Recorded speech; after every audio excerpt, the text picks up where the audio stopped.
Hello, welcome back to the reading of the poem of the Man God, written by Maria Valtorta, Volume 3, Chapter 409, Part 2, The Miraculous Gleaning in the Plain.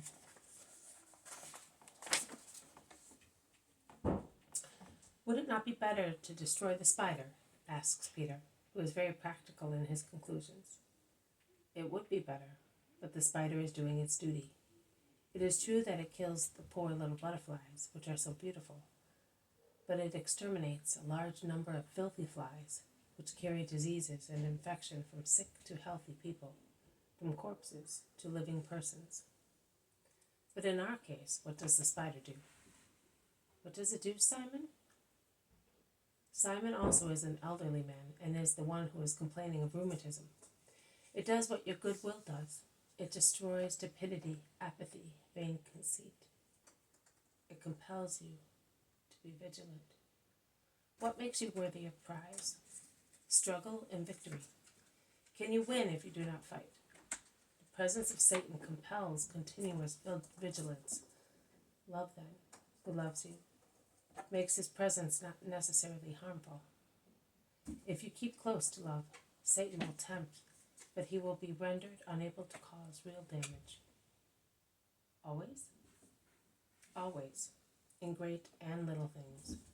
For instance, a little thing, he in vain advises you to take care of your health. A treacherous piece of advice to try to take you away from me. But love holds you tightly, Simon, and your pains become of no importance, even in your eyes. Oh Lord, you know? Yes, I do. But do not lose heart. Cheer up. Love, who is the first to smile at your human nature trembling because of its rheumatism, will give you so much courage. Jesus laughs at his embarrassed apostle and clasps him in his arms to comfort him. Even when laughing, he is full of dignity. The others also laugh. Who is coming to help that poor old woman? Says Jesus, pointing at a little old woman who, defying the great heat, is gleaning in the fields already reaped. I, reply John, Thomas, and James. But Peter takes John by the sleeve and, pulling him a little aside, says to him, Ask the Master what is making him so happy. I asked him, but all he said to me was, My happiness is in seeing that a soul is looking for the light. But if you ask him, he tells you everything. John is in a state of uncertainty, drawn one way by reservedness, and another by a desire to know and to please Peter. He slowly joins Jesus, who is already gleaning in the field. The old woman, seeing so many young people, makes a desolate gesture and busies herself endeavoring to work faster. Woman, woman, cries Jesus, I will glean for you. Do not stand in the sun, mother. I am coming.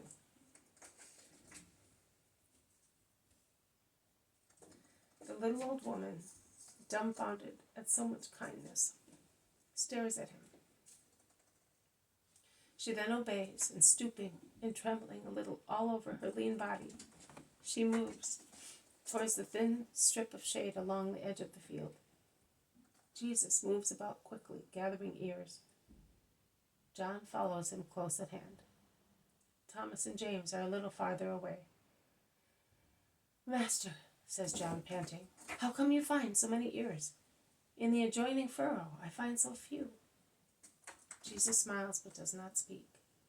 I could not swear to it, but I think that ears which have been cut but not picked up spring up wherever Jesus' divine eyes rest. He gathers them and smiles. He has a big bunch of ears in his arms. Take mine, John, so you will have as many as well, and the little mother will be happy. But Master, you are working a miracle? It is not possible for you to find so many. Hush, it's for the little mother, thinking of your mother and mine. Look what a little old soul she is. Good God, who feeds newborn little birds, wants to fill the tiny granary of this grandmother. She will have bread for the months she still has left. She will not see the next harvest, but I do not want her to starve during her last winter. You will now hear her exclamations, John. be ready to have your ears rent, as I will be ready to be washed by her tears and kisses. How cheerful you have been for some days, Jesus. Why? Do you want to know, or has someone sent you? John, already flushed with fatigue, becomes crimson. Jesus understands. Tell him who sent you that there is a brother of mine who is ill and wants to be cured. His goodwill to recover fills me with joy. Who is it, Master? A brother of yours, one whom Jesus loves, a sinner. So not one of us. John, do you think that there is no sin among you? Do you think that I rejoice only because of you? No, Master. I know that we are sinners too, and that you want to save all men. So, I said to you, do not be inquisitive. When there was evil to be discovered, I say the same now that good is dawning. Peace to you, Mother. Here are the ears we have picked. My companions will come with theirs. May God bless you, son. How did you find so many? It's true that I cannot see very well, but these are really two big sheaves. Very big. The old woman feels them. Her trembling hand caresses them. She wants to lift them, but she cannot. We will help you. Where's your house? That one. And she points at a little house beyond the fields. You are alone now, are you not? Yes. How do you know? And who are you? I am the one who has a mother. Is this your brother?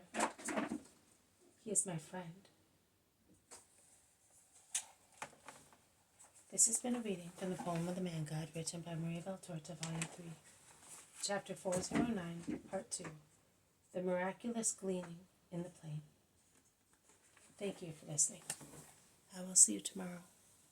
May God bless you, and may peace be with you.